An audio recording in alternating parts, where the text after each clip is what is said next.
ఇప్పుడు చూసుకున్నట్టయితే చాలా మంది బయటకు వచ్చేస్తున్నారు. ఎంత ఎంత అంటే ఆయనకి ప్రాణం ఇస్తామన్న వాళ్ళు కూడా ఈరోజు చూసుకున్నట్టయితే ఈ రోజు మనం చూసాం అడ్వకేట్ రజనీ గారు ఎందుకు బయటకు వచ్చారు, ఎందుకు మాట్లాడారు? ఎవరైతే ఆవిడ కాపు సమాజం వరకు చెందిన వ్యక్తే, ఆవిడ మరి ఎందుకు వచ్చేసింది? ఉండొచ్చు కదా, ఎందుకు వచ్చిందంటే అక్కడ లేదు, పార్టీలో ఏం లేదు, అంత డొల్లా పేరుకి అదంతా కనపడుతుంది, లోపల ఏమి లేదు, ఏం లేదు. పార్టీలో కనీసం గౌరవం లేదు, పార్టీ ఆఫీస్కి గేట్లు తీయరు, పార్టీ ఆఫీస్కి వెళ్తే కనీసం వాళ్ళు పట్టించుకోరు, పార్టీ ఆఫీస్ గేట్ తీసి లోపలికి రానివ్వరు.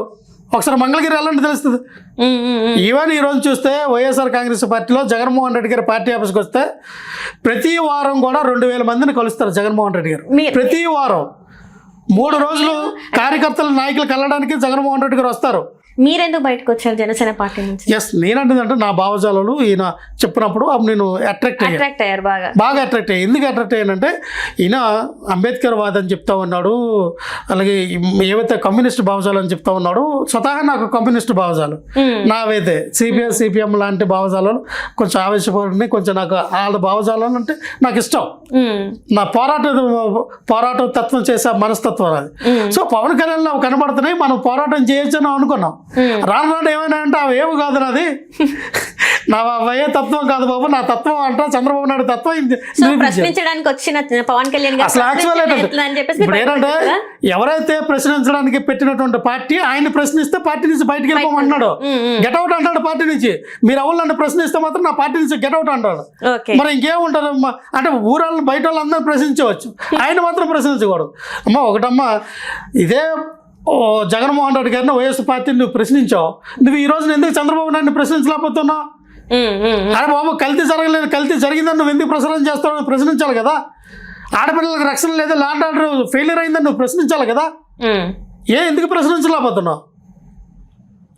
నేను అనేది ఒకటేనమ్మా, కృష్ణగిరిగా పవన్ కళ్యాణ్ అనే వ్యక్తి రాజకీయాల్లో బలపశు అయ్యాడు. జనసేన పార్టీ అనేది టీడీపీ పార్టీకి A party, B party, third party, బినామీ పార్టీ. జనసేన పార్టీ పవన్ కళ్యాణ్ది కాదు, జనసేన పార్టీ చంద్రబాబు నాయుడు గారిది. చంద్రబాబు నాయుడు డబ్బులు ఇచ్చి పవన్ కళ్యాణ్ని జనసేన పార్టీని పెట్టించాడు. కేవలం కాపు ఓట్లు దండుకోవడానికి, కాపు నాయకుల్ని రెచ్చగొట్టడానికి, కాపు సామాజిక వర్గంలో ఉన్నటువంటి యువకులు వాళ్ళ భవిష్యత్తును ఆడుకోవడానికి, వాళ్ళకి మాయ మాటలు చెప్పి వాళ్ళ ఓటంతా ట్రాన్స్ఫర్ టీడీపీకి రావాలని. అంటే వైఎస్ఆర్ పార్టీలో బలమైనటువంటి కాపు సామాజిక వర్గ నాయకులు ఉంటారు, వాళ్ళు దెబ్బకొట్టాలంటే, ముద్రగడ పద్మనాభం లాంటి వ్యక్తులు దెబ్బకొట్టాలంటే పవన్ కళ్యాణ్ని అడ్డం పెట్టుకొని పార్టీ పెట్టించి కాపు సామాజిక వర్గం ఎవరైతే ఈ గుడ్డలు చింపుకున్నటువంటి వ్యక్తులు ఉన్నారో, కొంతమంది కార్యకర్తలు పవన్ కళ్యాణ్ ఫాలోవర్స్ అని చెప్పుకున్న వ్యక్తులు ఉన్నారో, వాళ్ళందరూ కూడా వీళ్ళకి సపోర్ట్ చేయాలన్న ఒక ఉద్దేశంతో మాత్రమే పవన్ కళ్యాణ్తో చంద్రబాబు నాయుడు ఈ జనసేన పార్టీ పెట్టించాడు.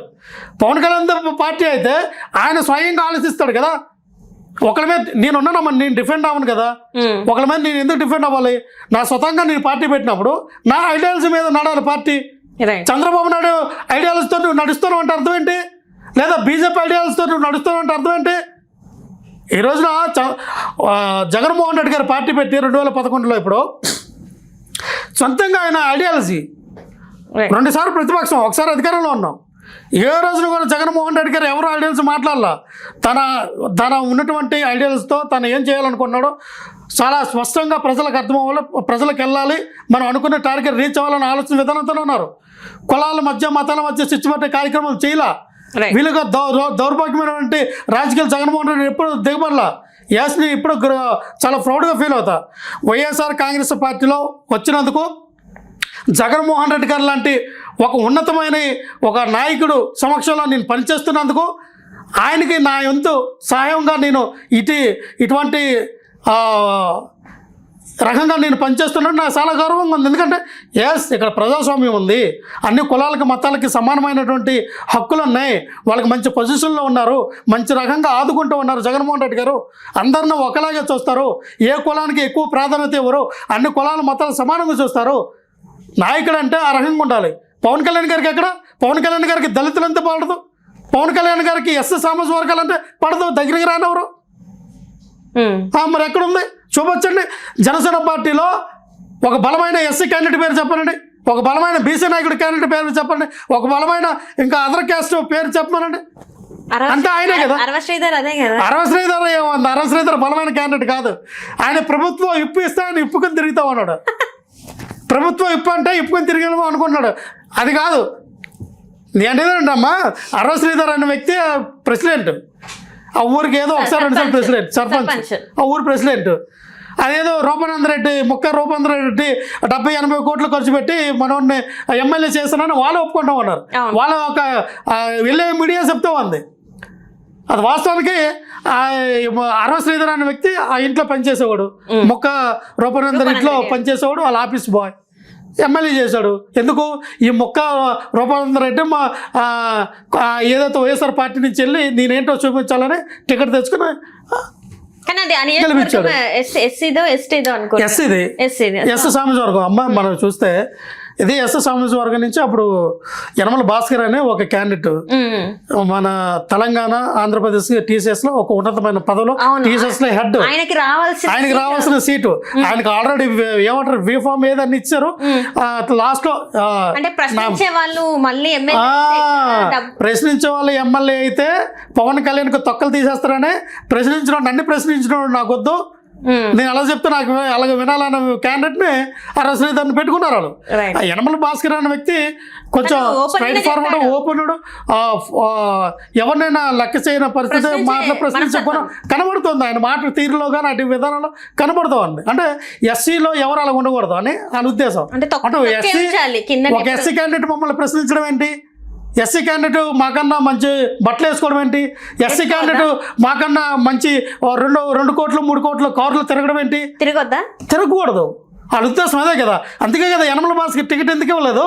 ఇప్పుడు ఇక్కడ కులాల గురించే కానీ రమణ చదువుకున్న వాళ్ళు రాజకీయాల్లోకి వచ్చి ఇటువంటి ఎస్సీ షెడ్యూల్డ్ క్యాస్ట్లో నుంచి చదువుకున్న వాళ్ళు ఉన్నతమైనటువంటి విద్యా సంస్థల నుంచి వచ్చిన వ్యక్తులు, ఇటువంటి యనమల భాస్కర్ లాంటి వ్యక్తులు వస్తే పవన్ కళ్యాణ్కి ఇబ్బంది, చంద్రబాబు నాయుడుకి ఇబ్బంది. వాళ్ళ ఇంట్లో పనిచేసిన వాళ్ళు, వాళ్ళకి గిన్నెలు కడుగోవాలో, వాళ్ళ కారు తుడిసే వల్ల ఎమ్మెల్యేలు చేస్తారు వాళ్ళు. కానీ జగన్మోహన్ రెడ్డి గారు అలా చూడలేదు కదా. చూడండి, ఒక టిప్పర్ డ్రైవర్, ఒక అనకూడదు నందిగం సురేష్ గారు, మా అన్న నందిగం సురేష్, ఆయన చిన్న స్థాయి నుంచి ఆయన చెప్తాడు, ఒక ఫోటోగ్రాఫర్ని అండి ఎంపీ చేశారండి, 2 సార్లుగా ఎంపీగా అవకాశం ఇచ్చారు, ఒకసారి ఎంపీ అయ్యారు, ఈరోజు మంచి పొజిషన్ ఇచ్చారు జగన్మోహన్ రెడ్డి గారు, నందిగం సురేష్ గారు. ఆయన ఏంటి ఒక సామాన్యుడు కదండి, మైలవరంలో ఒక క్యాండిడేట్ సామాన్యుడు కదండి. ఇప్పుడు ఇంకో ఎంపీ చాలా టికెట్లన్నీ కూడా జగన్మోహన్ రెడ్డి సామాన్యులకి ఇచ్చారు కదండి.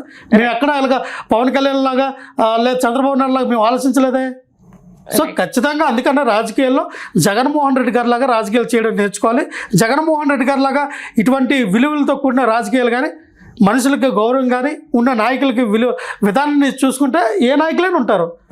ప్రౌడ్గా చెప్తున్నాను, జగన్మోహన్ రెడ్డి గారిని అంటే నాయకుని నేను ఎక్కడ చూడలేదు. రైట్.